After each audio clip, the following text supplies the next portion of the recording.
Bismillah ar-Rahman ar-Rahim. So thus far we discussed the nullifiers of wudu, and the last thing we discussed so far was that if you vomit a mouthful, right, then that will also break your fast because or that will break your wudu because it's a sign that it has got najasat with it. And also when you open your when you got a mouthful, that is normally what you cannot contain. So your mouth is open. So when your mouth is open, it's like the external of your body. So like najasat has been expelled from the body, right? Then we discuss about the phlegm. So the phlegm that comes from the top down, there's ittifaq according to all the ulama. That does not, according to all the ulama ahnaf, that does not break your wudu, right? Then that gets come from the bottom, according to Imam Abu Hanifa and Imam Muhammad also, that will not break because the flame is like a sticky substance, very little najasat will attach to it, right? And then, so that's what we discussed. Now, the next masla we're going to discuss here now is this here. We did touch on this one yesterday already, but we'll just build on it. ولو قاء دما وهو علق يعتبر فيه ملء الفم لأنه سوداء محترقة. If a person vomited out blood, right? He spewed out blood, right? وهو علق, and it was like it wasn't fresh flowing blood. It wasn't fresh flowing blood. وعلق يعتبر فيه ملء الفم. We will say a whole mouth will be considered لأنه سوداء محترقة, because it is black and it is burnt. Like I told you, look here, if you look at vomiting blood, it has two haysiats. It's multi-dimensional. One is, do we treat it like a regular vomit, or do we treat it like blood? Now, in order for vomit to be a nullifier of wudu, it must be a mouthful. And if we treat it like blood, the moment it flows out, al-wudu min kulli damin sa'ilin, that from every flowing blood there will be wudu.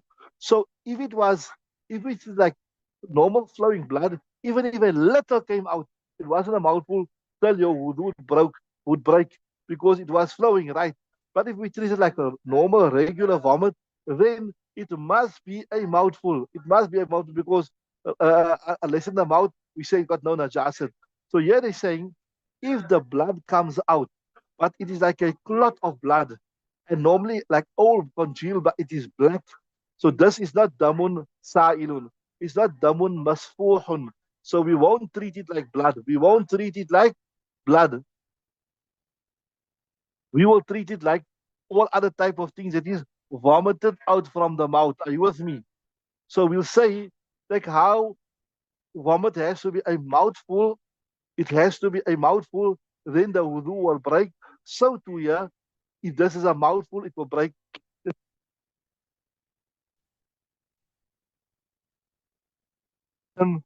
Vomits little pieces of blood, small clots of blood, then it will be treated like the normal vomit.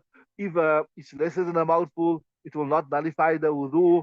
And if he vomits several times, like we said, when kana mutafariqan, then if you add it up and it comes to a mouthful, then the wudu will also be nullified, right?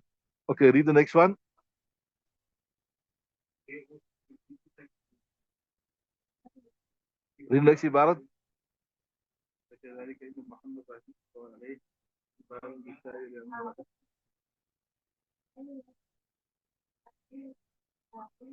Right.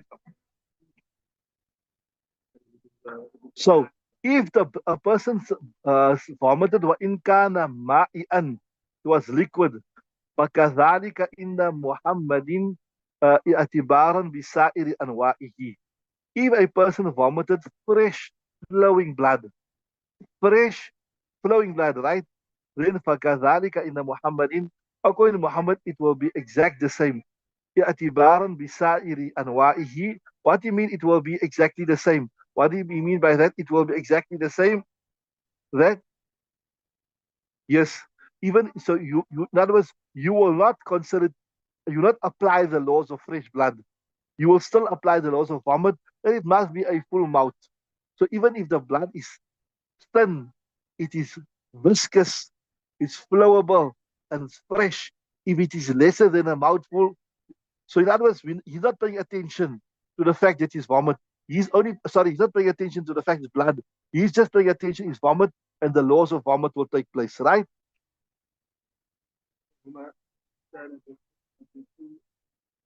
بقوة نفسه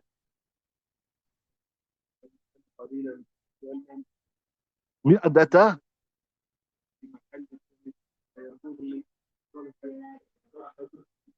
Right, interesting. So yeah, that was Imam Muhammad, right? So Sheikh Khain says, see, I'll explain it first and I'll put it on the Ibarat. If you vomited blood, but the blood was so thin and was that quantity that it could flow if you to put it like after you vomit out, it's not like a congealed, like if you congeal blood, if you just vomit, it just stays there one place, like you just vomit the blood. Now these are more related to illnesses that happened in the past. Maybe we can't relate this to relate to this so much because we know a lot of the illnesses that existed in the past, it has been done away with because of modern medicine. A lot of the illnesses that existed in the past, maybe because of the lifestyle in the past, because of the food they used to eat, etc., the diseases that were there. So sometimes in the kitabs, you see certain type of illnesses that are mentioned, then you wonder to yourself, like, what is this here? But as I told you, the answer is this. Many of the illnesses that exist in the past, it has been done away with modern medicine. Like now, maybe this really today you see somebody vomiting fresh blood. Okay, yes, but this is also applicable. This Allah Ta'ala protect but to the people that got stomach cancer and all that type of thing. Anyway, coming here, if the blood is so thin, it's fresh, that once it comes out, it will flow on its own. It will move, not because of it is being expelled of. Then this will come in the hukam of flowing blood. Then we say it is dames sa'il. What is it? It is damun sa'ilun. And because it is dames, yeah, like once you expel it from your body, if it falls here, it will flow a little bit. That's what I mean, right? So, وإنه ما إن سال بقوة نفسه ينقض الوضوء وإن كان قليلا. وضوء بنعرف even though it's little, it doesn't have to be a mouthful. It doesn't have to be. Why? لأن المعدة ليست بحال الدم. We say, look here, your stomach is not the place of blood. Your stomach is not the place of blood. So that means it flowed from somewhere else, right? So that means فيكون من قدح في الجوف. It is because of a wound somewhere in the stomach. Right. Read the next one. This is interesting. That's an interesting masla. Very important masla. The next one we're doing. Just muted. Somebody's sound is coming through there.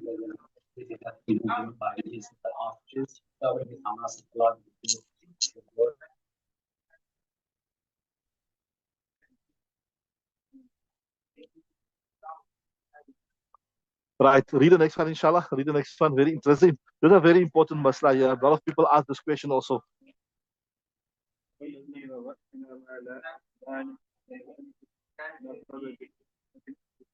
Right. Okay. What I want you to do is firstly, see, okay, you don't have to put your finger in your nose, but put your finger on top of like here from where your eyes is, right? Put your finger there and slide your finger down, slide it down, slide it down.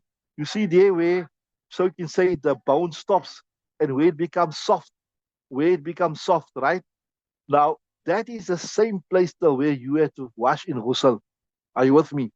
If you need a faraz ghusl, for example, you had relationship, husband-wife relationship, or woman maybe came back from a haze, if you push your finger in your nose, till there where it reaches the bone, that is malana, till there you have to wash.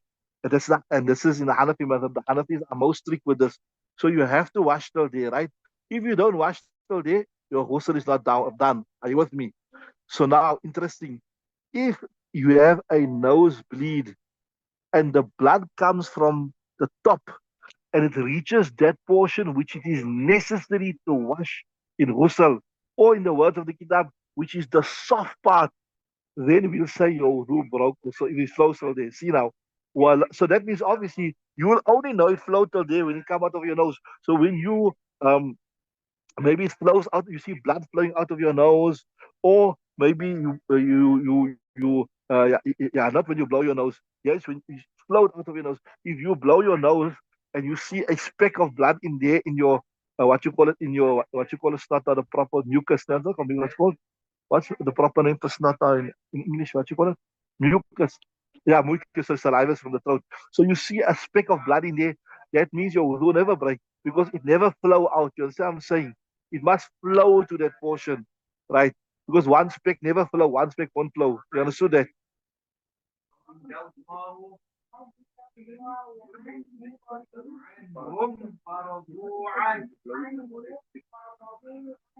If it flow, it never comes. Stay there, right?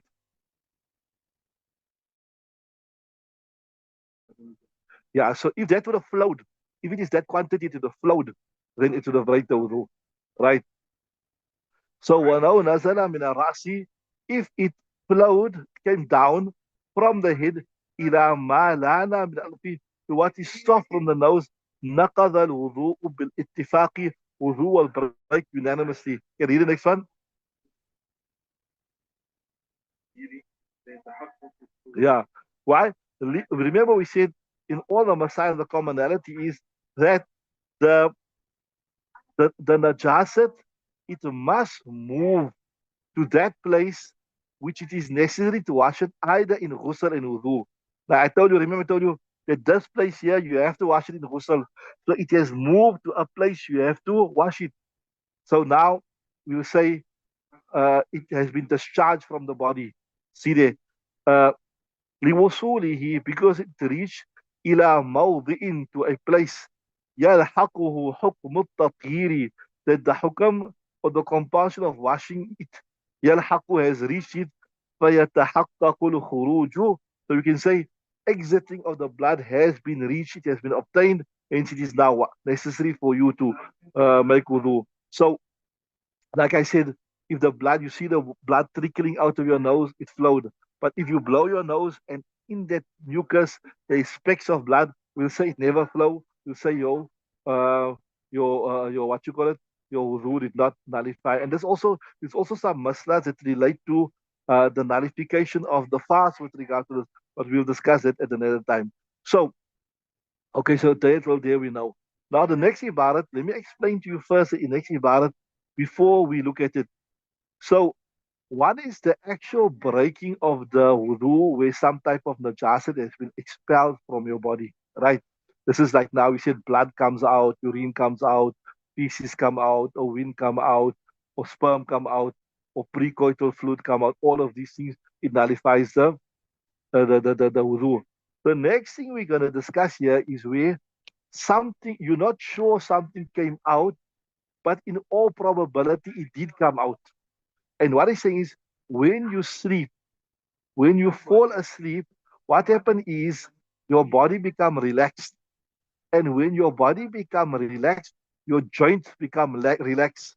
So when your joint becomes relaxed, some wind could have escaped from your back passage and you wouldn't know. So something which there's another principle. I told you, you learn a lot of principles here. Al ghalibu kal mutayakkan. Something which will happen most of the time, we'll consider it as though it happened. Something which happened most of the time, we'll consider it. So the ghalib is when you sleep, some wind will escape from your back passage. So based upon that, it will most probably happen. That's why we'll say your wudu breaks, right? That's the first thing. Now the second thing is this here, what type of sleep is it where you lose control of your body and you wouldn't know if some wind came out? So if you are sleeping such a sleep where you are still conscious if the wind had to come out, you would know the wind came out, then such a sleep will not nullify the wudu. But if you're sleeping such a sleep where the wind would have escaped from your back passage and you wouldn't know, then that is the sleep that we say is nullifies. So I'll just give you an example to understand this. If you fall asleep in Salat, you're standing and you're reading Salat, and trust me that you can get people that can do that. They're standing and reading Salah and they fall asleep.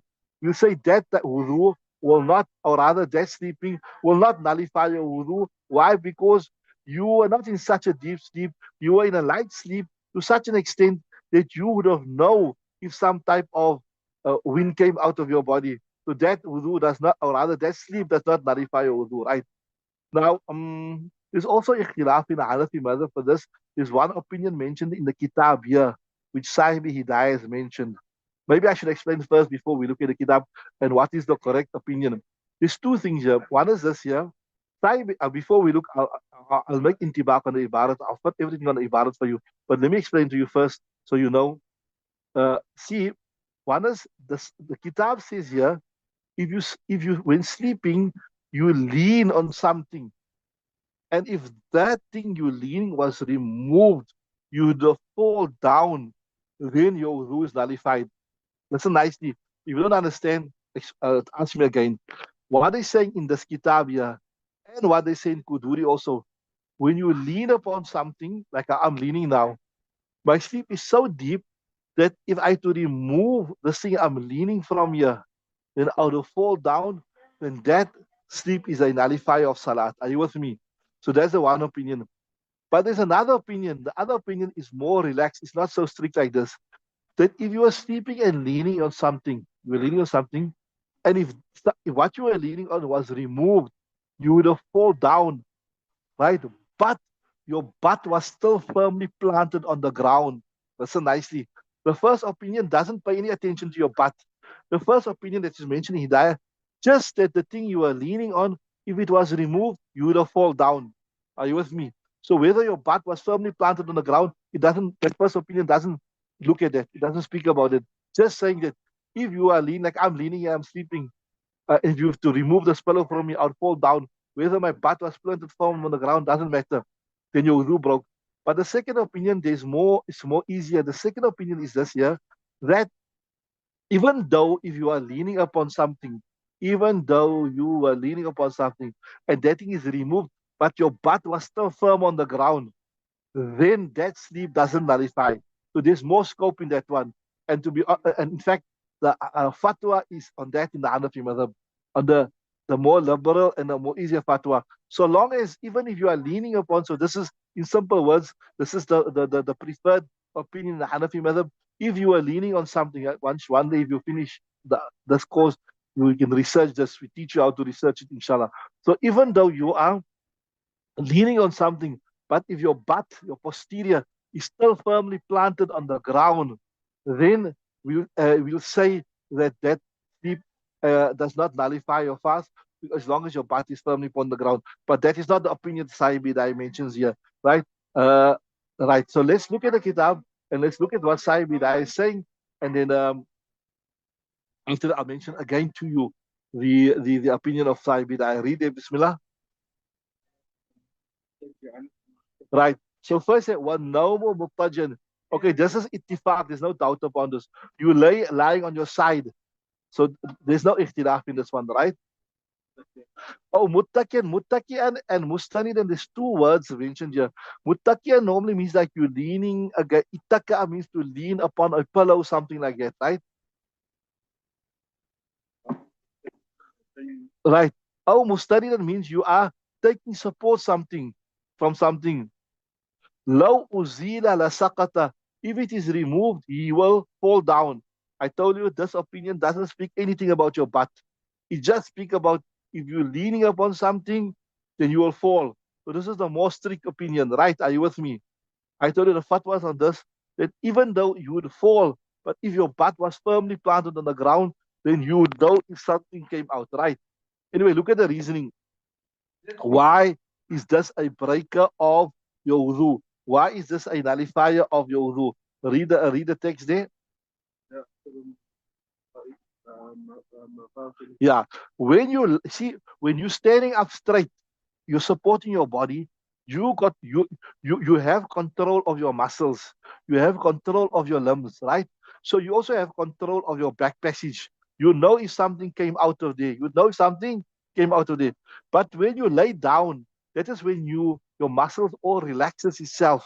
That's when your muscles relax itself. And when your muscles relax itself, then I was telling you, the wind can escape easily without you even knowing it. See, لأن الالتجاء, laying on your side, right?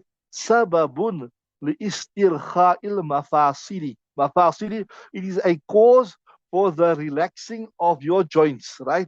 So فلا يأري عن خروج شيء عادة.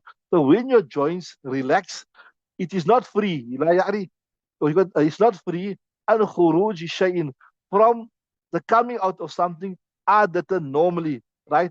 والثابت عادة كالمتيقن به, something which normally, what you got there?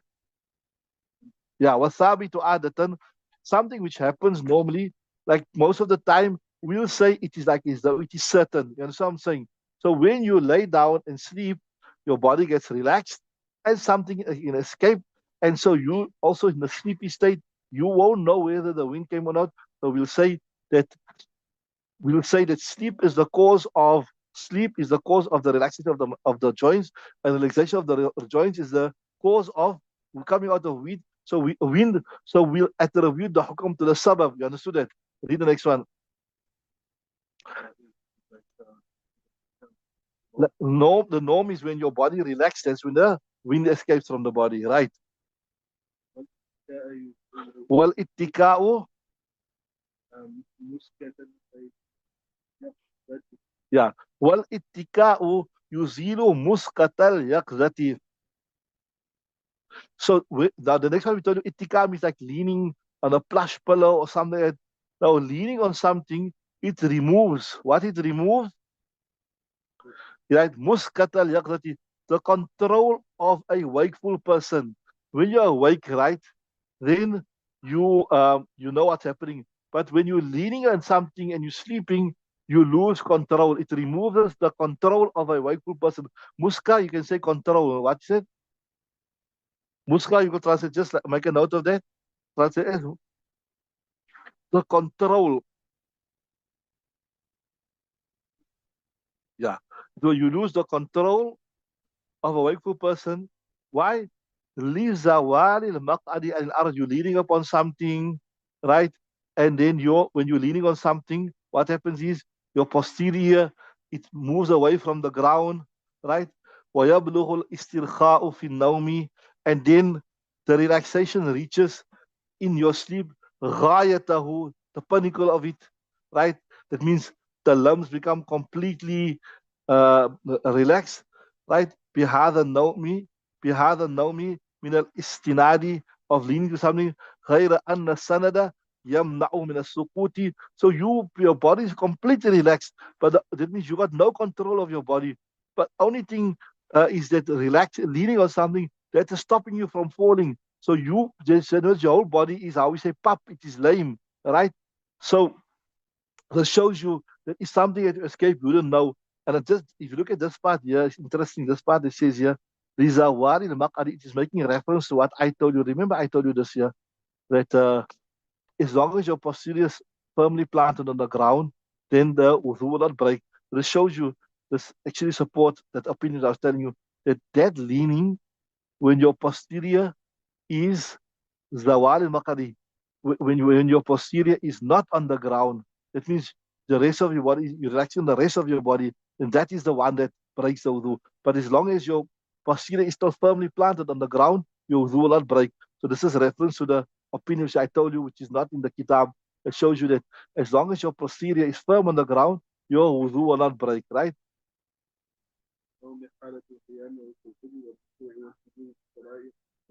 Yeah.